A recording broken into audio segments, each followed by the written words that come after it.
জাতীয় থেকে আন্তর্জাতিক প্রান্তিক জনপদ থেকে নগর চারপাশে ঠিক কী ঘটছে এই মুহূর্তে সবকিছু নিয়ে আয়োজন এখন চারদিক। আপনাদের সঙ্গে আছি আমি অন্নয় কর্মকার। দেশ উগ্রপন্থীদের হাতে যাবে নাকি উদারপন্থীদের, নির্বাচনের মধ্য দিয়েই তা নির্ধারিত হবে বলে মন্তব্য করেছেন বিএনপি মহাসচিব মির্জা ফখরুল ইসলাম আলমগীর। সাবেক রাষ্ট্রপতি জিয়াউর রহমানের ৯০তম জন্মবার্ষিকী উপলক্ষে আলোচনা সভায় এই কথা বলেন তিনি। বিএনপি মহাসচিব আরও বলেন, যারা স্বাধীনতা চায়নি তারা জান্নাতের টিকিট বিক্রি করে ধর্মের নামে প্রতারণা করছে। এ সময় দলটির স্থায়ী কমিটির সদস্য মির্জা আব্বাস অভিযোগ করেন, দুটি দল ক্ষমতায় যেতে ইলেকশন ইঞ্জিনিয়ারিংয়ের চেষ্টা করছে। বিএনপির বিরুদ্ধে অপপ্রচার চালাচ্ছে বেশ কয়েকটি রাজনৈতিক দল। নতুন বাংলাদেশ আমরা গড়ে তুলব, এই প্রত্যয় আমাদের আছে। এদের নির্বাচনী প্রক্রিয়া এবং প্রচারণা অত্যন্ত দুর্বল, নাই বললেই চলে। তারপরেও তারা হুঙ্কার ছাড়ে তারা এই ক্ষমতায় যাবে, তারাই জিতবে, তারাই দেশ চালাবে। কি করে সম্ভব যদি নির্বাচন ইঞ্জিনিয়ারিং না করে? তারা ধর্মকে ব্যবহার করে মানুষকে বিভ্রান্ত করে ভুল বুঝিয়ে দাঁড়িপাল্লায় ভোট দিলে নাকি বেহেশতে যেতে হবে। আর সবচেয়ে বেশি দুষ্টামিগুলো কারা করছে? যারা অতীতে বাংলাদেশকে স্বীকার করে নাই, যারা বাংলাদেশের স্বাধীনতাতে বিশ্বাসী করে নাই। এই নির্বাচনে নির্ধারিত হবে যে এই দেশ কি লিবারেল ডেমোক্রেসির হাতে থাকবে নাকি আপনার সমস্ত উগ্রপন্থী রাষ্ট্রবিরোধী লোকদের মধ্যে থাকবে। রাজধানীর মহাখালীর কড়াইলের সন্তানরা যেন ভালো শিক্ষা পায় সে উদ্যোগ নেওয়া হবে বলে জানিয়েছেন বিএনপি চেয়ারম্যান তারেক রহমান। বিকেলে বনানী টিএনটি মাঠে কড়াইলবাসীর আয়োজনে বেগম খালেদা জিয়ার মাগফিরাত কামনা ও দোয়া অনুষ্ঠানে এ কথা বলেন তিনি। কড়াইলের সমস্যা চিহ্নিত করে সমস্যার সমাধান করা হবে বলেও আশ্বাস দেন তারেক রহমান। এ সময় তিনি বলেন, মানুষের কল্যাণের জন্য বিএনপি সবসময় কাজ করে যাচ্ছে। স্বাস্থ্যসেবা ঘরে ঘরে পৌঁছে দেওয়া হবে। নারীদের অর্থনৈতিকভাবে সচ্ছল করতে চায় বিএনপি। নারীদের সচ্ছলভাবে চলার জন্য ফ্যামিলি কার্ড দেওয়া হবে। কৃষকদের সুবিধার জন্য কৃষক কার্ড দেওয়া হবে বলেও জানান বিএনপি চেয়ারম্যান তারেক রহমান। আমরা চাই কড়াইলবাসী আমরা যে কাজগুলো একটু আগে আপনাদের সামনে তুলে দিলাম, এই কাজগুলো আল্লাহর রহমতে যদি আমরা করতে পারি, ইনশাআল্লাহ একই সাথে আপনাদের চিকিৎসা ক্ষেত্রে যাতে সমস্যা না হয়, আপনাদেরকে যাতে দূরে যেতে হাসপাতালে হয়, আপনাদের এলাকার মধ্যে ক্লিনিক থাকবে, হাসপাতাল থাকবে, সব কিছু থাকবে। এইভাবে আমরা আপনাদের এই এলাকাটিকে গড়ে তুলতে চাই, এইভাবে সাজিয়ে তুলতে চাই। ফ্রি শিক্ষার ব্যবস্থা দেশনেত্রী খালেদা জিয়া করে দিয়ে গেছিলেন। সেই মা বোনরা শিক্ষা পেয়েছে, শিক্ষায় আজকে তারা শিক্ষিত হয়েছে। কিন্তু সেই মা বোনকে অর্থনৈতিকভাবে আমরা যাতে সচ্ছলভাবে গড়ে তুলতে চাই, সেই জন্য এইরকম একটি ফ্যামিলি কার্ড আপনাদের কাছে পৌঁছে দিতে চাই মা বোনদের কাছে। নতুন বাংলাদেশে উজ্জ্বল ভবিষ্যতের কারিগর হতে দুর্নীতিমুক্ত ও স্বচ্ছ বাংলাদেশ গড়তে চায় জামায়াত ইসলামী। রাজধানীর একটি হোটেলে দলটির পলিসি সামিটে এ কথা বলেন আমির ডাক্তার শফিকুর রহমান। এ সময় তিনি আরও বলেন, ব্যবসা বাণিজ্যের প্রসারে বিদেশিদের সাথে সমন্বয় করে কাজ করতে হবে। এদিকে সামিটে অর্থনীতি নিয়ে একই বার্তা দেন জামায়াতের সেক্রেটারি জেনারেল গোলাম পরোয়ার। জামায়াতের নেতৃত্বে সমৃদ্ধ অর্থনীতির দিকে দেশ এগিয়ে যেতে পারবে বলেও আশা প্রকাশ করেন তিনি। এছাড়াও ক্ষমতায় গেলে সকল অংশীজনকে নিয়ে মন্ত্রিপরিষদ গঠনের কথাও জানান দলটির নায়েবে আমির ডাক্তার আব্দুল্লাহ মোহাম্মদ তাহের।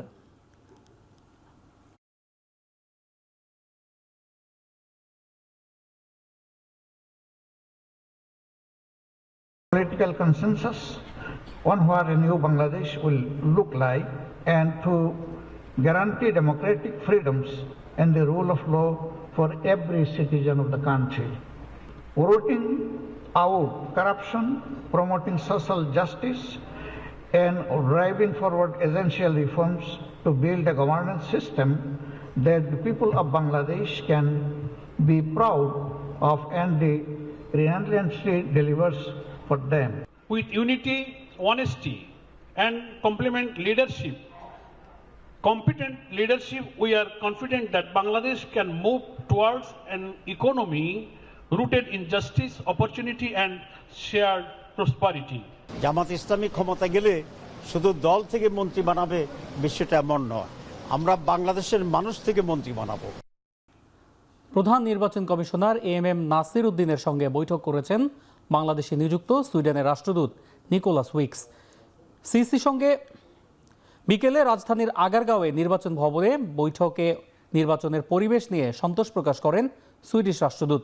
এ সময় মিস ইনফরমেশন, ডিসইনফরমেশন এবং নিরাপত্তা ব্যবস্থা নিয়ে দুপক্ষের আলোচনা হয় বলে জানিয়েছেন নির্বাচন কমিশনের সিনিয়র সচিব আক্তার আহমেদ। এ সময় তিনি আরও জানান, আসন্ন জাতীয় নির্বাচনের পরিবেশ, প্রস্তুতির অগ্রগতি এবং সার্বিক রাজনৈতিক পরিস্থিতি নিয়ে আলোচনা হয়েছে।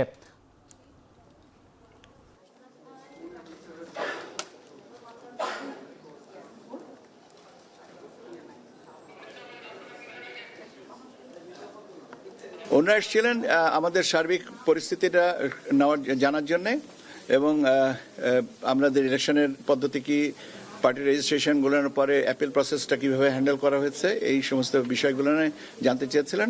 বাড়তি প্রশ্ন ছিল, সেটা হচ্ছে একটা হচ্ছে মিস ইনফরমেশন, ডিসইনফরমেশন, এই জনের অপতথ্যগুলোকে আমরা কিভাবে হ্যান্ডেল করছি সেটার ব্যাপারে।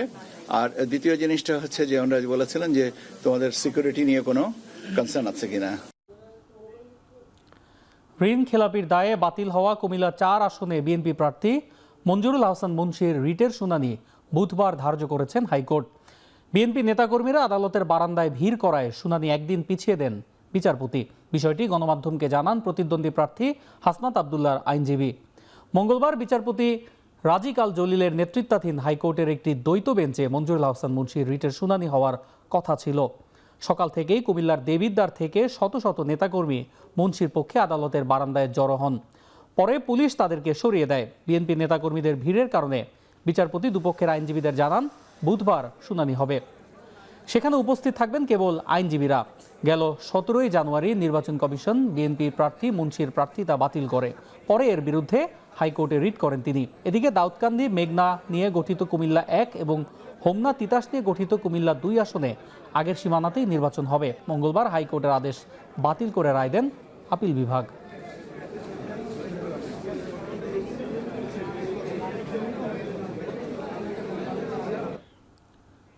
গণভোটকে প্রত্যাখ্যান করে না ভোট দিতে সবাইকে উদ্বুদ্ধ করা হবে বলে জানিয়েছেন জাতীয় পার্টির চেয়ারম্যান জি এম কাদের। তাদের রাজনৈতিক কর্মকাণ্ড নানাভাবে বাধাগ্রস্ত করা হচ্ছে বলেও জানান তিনি। রাজধানীর একটি হোটেলে জাতীয় সংসদ নির্বাচনের সার্বিক পরিস্থিতি ও চূড়ান্ত প্রার্থী তালিকা প্রকাশের বিষয়ে ব্রিফিংয়ে এ কথা বলেন দলটির চেয়ারম্যান। সংসদ নির্বাচনে জাতীয় পার্টির 195 জন প্রার্থী বৈধতা পেয়েছে বলেও জানান তিনি। বলেন, রংপুর 2 থেকে প্রতিদ্বন্দ্বিতা করবেন জি এম কাদের। জাতীয় পার্টির নেতাকর্মীদের হুমকি দেওয়া হচ্ছে বলেও অভিযোগ করেন তিনি। আওয়ামী লীগকে ধ্বংসের পর জাতীয় পার্টিকে ধ্বংস করার চেষ্টা চলছে বলেও অভিযোগ করেন জি এম কাদের। জেল থেকে আওয়ামী লীগের অনেক মানুষ মৃত হিসেবে বেরিয়ে আসছে, তাদের তালিকা প্রকাশ করার দাবিও জানান তিনি। সাংবাদিক চূড়ান্ত মনোনয়নপ্রাপ্ত তালিকা যেটা ওনারা প্রস্তাব করেছেন এবং যে পদ্ধতিতে করেছেন সেটা আইনগতভাবে বৈধ নয়, এবং সেটা সত্যিকার অর্থে এটার কোনো ভালো সাইড আমরা দেখি না। যে সংস্কারের প্রস্তাব তারা দিয়েছেন সেটা জনগণের পক্ষে নয়। 2014 আমি নির্বাচন করি নাই, আমাদের দলের 2270 জন নির্বাচন করে নাই, এরা নির্বাচন করে নাই, এরা নির্বাচন করে নাই, উইথড্র করেছিল। I was the minister. আমাকে বলা হয়েছিল তো আপনি থাকেন, নির্বাচিত হবেন, আপনি থাকেন, আমরা মন্ত্রী হবেন, আমরা হই নাই। তারপরে আমাকে 2014 পরে আমাকে বলা হয়েছিল আপনি আবার টেকনোক্র্যাট মিনিস্টার হবেন। I refused. আমরা মন্ত্রিত্বের জন্য, এমপির জন্য আমরা রাজনীতি করি নাই। এটা ডকুমেন্টারি এভিডেন্স আছে। এখন 4 দিকে সময় হলো একটি বিরতি নেওয়ার, ফিরছি একটু পরে।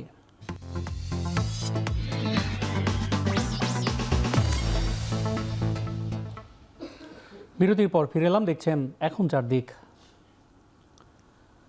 নির্বাচনে ভোটাধিকার নিশ্চিত এবং বিজয়ী প্রার্থীকে বিজয়ী হিসেবে ঘোষণা করা অন্তর্বর্তী সরকারের সবথেকে বড় চ্যালেঞ্জ বলে জানিয়েছেন পররাষ্ট্র উপদেষ্টা তৌহিদ হোসেন। বিকেলে বরগুনায় আইনশৃঙ্খলা বাহিনীর সদস্যদের সঙ্গে মত বিনিময় সভায় এ কথা জানান তিনি। সরকার কিন্তু সম্পূর্ণ নিরপেক্ষ এই নির্বাচনের ব্যাপারে। আমরা একটা সুষ্ঠু নিরপেক্ষ নির্বাচন, অত্যন্ত চমৎকার নির্বাচন চাই, যেটাতে মানুষ ভোট দিতে পারবে। 1, 2, তার ভোট সঠিকভাবে গণনা হবে, এবং 3, সেই সঠিক গণনার পরে যিনি বেশি ভোট পাবেন তিনি নির্বাচিত বলে ঘোষিত হবেন। চট্টগ্রামের জঙ্গল সলিমপুরে সন্ত্রাসীদের হামলায় নিহত র্যাব কর্মকর্তার ময়নাতদন্ত শেষ হয়েছে চট্টগ্রাম মেডিকেল কলেজ হাসপাতালে। সকাল 10:30টায় তার মরদেহ নিয়ে আসেন র্যাব সদস্যরা। র্যাব জানায়, মোতালেব হোসেন অস্ত্র উদ্ধার অভিযানের সময় সন্ত্রাসীদের হামলা ও গুলিতে নিহত হন। অন্তত 4 থেকে 500 সদস্যের সংঘবদ্ধ সন্ত্রাসী দল এই হামলা চালায়। আহত 3 জন র্যাব সদস্য চট্টগ্রাম সিএমএইচে চিকিৎসাধীন। তাদের অবস্থা কিছুটা উন্নতির দিকে বলে জানিয়েছেন র্যাব কর্মকর্তারা। নিহত র্যাব কর্মকর্তার বাড়ি কুমিল্লায়। তিনি বিজিবির সদস্য হলেও গেল 4 বছর ধরে র্যাব 7-এ দায়িত্ব পালন করছিলেন।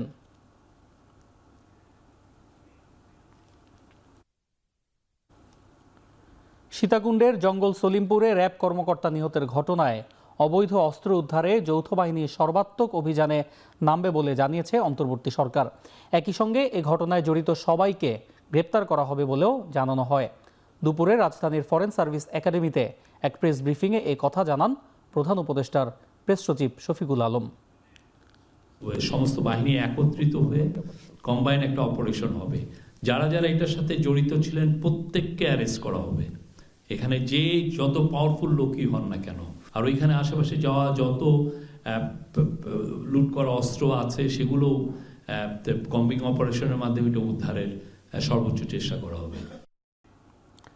সাকসু নির্বাচন স্থগিতাদেশ প্রত্যাহারের দাবিতে বিশ্ববিদ্যালয়ের প্রশাসনিক ভবনের সামনে দ্বিতীয় দিনের মতো বিক্ষোভ করেছেন বিভিন্ন প্যানেলের প্রার্থীরা। সকাল থেকে গোলচত্বরে অবস্থান কর্মসূচি থাকলেও বেলা 12টায় বিশ্ববিদ্যালয় প্রশাসনিক ভবনে অবস্থান নিয়ে বিক্ষোভ শুরু করেন তারা।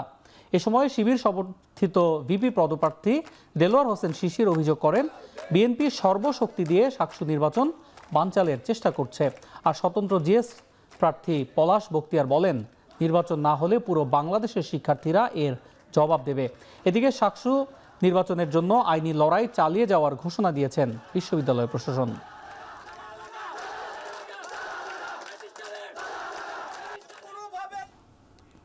নিচে আরেকটা বিরতি, ফিরছি একটু পরে।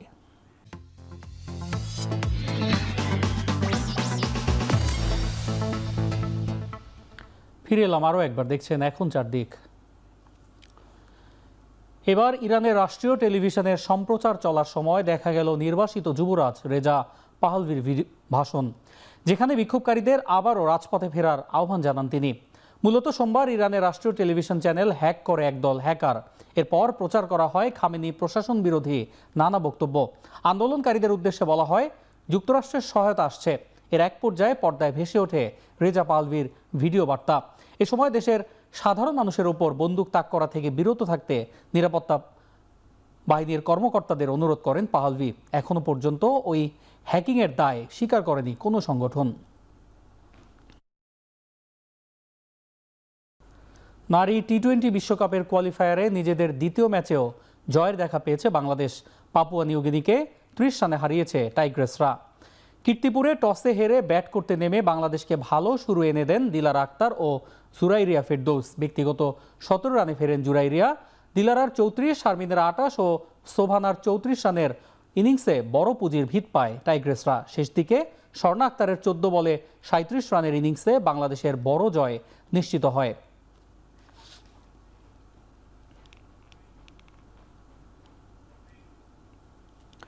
শেষ করছি এখন চারদিকে। এখন টেলিভিশন ওয়েবসাইটে দেখতে ভিজিট করুন www.ekhon.tv, ফেসবুকে দেখতে ভিজিট করুন facebook.com/c/tv.ekhon, ইউটিউবে দেখতে ভিজিট করুন youtube.com/c/ekhon tv।